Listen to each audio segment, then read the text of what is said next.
Est-ce que tu aimerais te sentir mieux? Est-ce que tu aimerais avoir plus d'énergie, te sentir plus accompli? Dans cette vidéo, je vais te montrer comment tu peux te sentir bien de nouveau. Premièrement les amis, il faut passer par une amélioration de son quotidien. Je me suis retrouvé dans une situation il y a 2 semaines où je n'avais plus envie de rien. Je me sentais fatigué constamment à longueur de journée.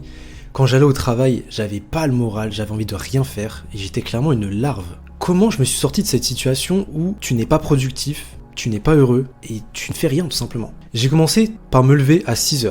Je me suis dit, je vais me lever à 6h du matin parce que je me plaignais de pas avoir de temps en fait. Je me plaignais de pas avoir le temps de travailler sur mes projets. Je me suis dit, je vais me lever à 6h. C'est la meilleure chose que tu puisses faire aujourd'hui, c'est te lever à 6h du matin. Quand tu te lèves à 6h du matin, tu as beaucoup plus de temps, tu te dégages beaucoup plus de temps et tu vas pouvoir maîtriser ta journée. Qu'est-ce que tu fais le matin quand tu te lèves à 6h du mat? En fait tu vas faire du sport directement. C'est-à-dire que tu te lèves, alors faire du sport à jeun c'est compliqué, mais tu vas te lever, tu vas manger tranquillement, tu manges tes glucides et tu vas faire du sport. Le matin, dès le début, ça te met un punch de malade. Tu vas pouvoir directement rentrer dans ta journée et avoir une énergie de dingue. Ça te permet de faire une première action dans ta journée, une première win, un premier succès, une action qui est difficile, et ça va directement te mettre dans un momentum dans ta journée. Après ton sport, tu vas manger sainement, bien évidemment. C'est quelque chose qu'il faut absolument que tu mettes en place. C'est une alimentation saine. Oublie le sucre le matin, oublie les céréales, oublie les Kinder ou je ne sais pas quoi. Mange sainement. J'ai fait une vidéo où je t'explique comment j'ai changé mon corps et dedans je parle de nutrition, donc tu peux aller voir cette vidéo si tu veux plus de détails sur la nutrition. Mais le matin par exemple, ce que je fais c'est que je mange des œufs. Je mange des œufs parce que c'est plein de protéines, ça contient pratiquement toutes les acides aminés il me semble, qui sont nécessaires pour le bon fonctionnement de ton corps, donc c'est quelque chose que je consomme tous les jours. Ensuite quand tu rentres du sport et que tu as mangé, tu vas faire une chose pendant 1 heure, une chose que tu remets à plus tard depuis des jours. Ou tout simplement une chose que tu n'oses pas faire. Typiquement, il y a des personnes qui veulent se lancer dans des projets, accomplir quelque chose. Ça peut être une vidéo YouTube que tu as peur de faire, ça peut être n'importe quoi, contacter quelqu'un, fais-le. Pendant 1 heure, tu vas faire une activité que tu as peur de faire, que tu n'oses pas faire. Ça peut être aussi un truc tout bête pour l'école, un devoir, un exposé, quelque chose que tu remets à plus tard. Quand tu fais les comptes, en fait, là, il est à peu près 10 heures. T'as déjà fait une séance de sport, t'as déjà fait pendant 1 heure quelque chose que tu n'osais pas faire ou quelque chose que tu remettais à plus tard. Ta journée est déjà faite, t'as déjà accompli plus que en 12 heures ce que tu faisais avant. La technique, ça réside dans le fait de se lever tôt et de se mettre dans un momentum directement. Ensuite, quelque chose de très important, c'est changer ta relation avec les écrans. Premièrement, il faut fuir les réseaux sociaux. Il faut fuir les réseaux sociaux. Se comparer constamment sur Instagram, où tu vois la vie des gens qui sont riches, etc., qui te montrent que ce qu'ils veulent. Ou alors le fait de scroller indéfiniment sur TikTok ou Instagram, à regarder des modèles Instagram et perdre son temps, regarder des trucs de le chien, une vidéo du chien qui est drôle, etc. Enfin bref. On l'a tous fait, on a tous perdu du temps là-dessus. Il faut absolument que tu fuis les réseaux sociaux. Absolument. C'est trop chronophage, ça te fait perdre trop de temps. Il faut absolument que tu te dégages du temps avec ça. Et une fois que tu t'es dégagé du temps avec ça, qu'est-ce que tu vas faire? Tu vas pouvoir redécouvrir des activités beaucoup plus saines et qui vont t'apporter de la valeur. Ça peut être la lecture ou le journaling, je t'ai mis en exemple sur le diapo. La lecture, tu peux apprendre énormément de choses. Si tu veux, apprendre un thème en particulier, moi par exemple ça a été le développement personnel, ça m'a énormément appris. De lire des livres de développement personnel, j'ai appris énormément, c'est incroyable, je vous conseille d'ailleurs. Tu peux apprendre énormément de choses.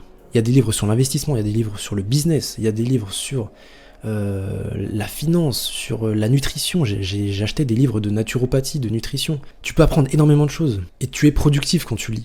Également le journaling, peut-être quand tu étais jeune, tu avais un journal intime, peut-être. C'est un peu le même principe, journaling, tu écris ce que tu ressens au moment M. J'adore écrire. C'est quelque chose que j'adore faire et j'écris très régulièrement. Tu peux t'acheter un petit carnet, écrire ce que tu ressens, tes désirs, etc. Et c'est comme ça aussi que tu trouves ton chemin, c'est comme ça que tu sais qui tu es en fait, tout simplement. Tu trouves tes désirs. En plus de ça, tu écris ton histoire. Et c'est ça que je trouve incroyable avec le journaling, c'est que tu écris littéralement ton histoire, tu as un souvenir qui est gravé, tu as tes pensées qui sont écrites, qui sont gravées sur ce livre. Et je trouve ça incroyable. 3e point, adopter un mindset de producteur. C'est hyper important si tu veux passer au niveau supérieur tout simplement. On est tous nés avec un mindset de consommateur. C'est-à-dire que depuis qu'on est jeune, surtout ma génération, les 2000, 1999, les téléphones, les écrans, etc. On est programmé pour être des consommateurs. Il faut que tu arrives à shift et passer de consommateur à producteur. C'est-à-dire que les réseaux sociaux, ton téléphone, les écrans et tout ce que tu vas faire dans ta vie, donc c'est-à-dire acheter, il faut que tu passes à un mindset de producteur. Donc par exemple, au lieu d'acheter un abonnement Netflix, tu vas acheter par exemple un abonnement pour monter des vidéos. Adobe Premiere Pro par exemple. Au lieu d'acheter des vêtements 3 fois par semaine et de claquer toutes tes thunes dedans, et bah tu vas mettre ton argent de côté, ou alors tu vas l'investir, ou alors tu vas le dépenser, mais pour acheter du matériel, pour un projet. Il faut que tu shiftes ta manière de penser et de voir les choses. L'argent que tu as, quand tu es dans la vingtaine, surtout si tu es dans la vingtaine, ou tu es plus jeune, elle va te servir pour pouvoir investir, elle va te servir pour pouvoir te développer. Investis cet argent dans quelque chose qui va te développer, pas dans quelque chose que tu vas consommer et qui va disparaître. Investis dans de la connaissance, dépense ton argent dans de la connaissance par exemple. Dans les livres, justement. Donc adopte un mindset de producteur, c'est hyper important, c'est ce qui va faire la différence entre quelqu'un qui reste peu heureux finalement, très peu heureux, qui n'est pas accompli et qui n'atteint pas ses objectifs financiers, d'une personne qui va progresser toute sa vie, qui va monter les échelons et qui va atteindre un stade financier beaucoup plus confortable. Ça fait clairement la différence. Comment gérer ton argent. Le soir, quand tu rentres, quand tu arrives devant ton lit, il faut que tu arrives fatigué. Il faut que tu sois fatigué. Et j'ai compris ça en fait. Et j'ai compris, je me suis rendu compte que le soir, je n'arrivais pas fatigué. J'arrivais et je dormais très mal, j'avais un très mauvais sommeil. Normalement, si tu as bossé, si tu as vraiment travaillé dur pendant ta journée, tu dois arriver fatigué au lit le soir. Bien évidemment, tu dois te coucher tôt. Moi, je me couche à 21h30 à peu près. Parce qu'il faut quand même avoir tes 8 heures de sommeil, bien évidemment.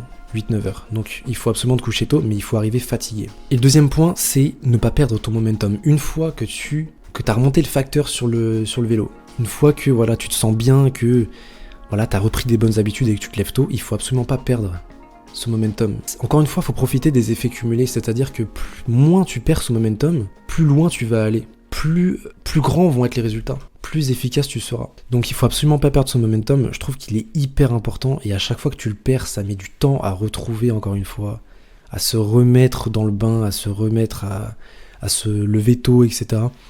Tu peux très vite le perdre le momentum, donc il faut rester discipliné là-dessus. Mais voilà, essaye de ne pas perdre ce momentum parce que c'est la clé au final. La clé de la réussite, c'est qu'une fois que tu es sur ta lancée, ne lâche jamais, ne t'arrête jamais. Quand tu cours un marathon, une fois que tu as démarré et une fois que tu commences à courir, ne t'arrête pas.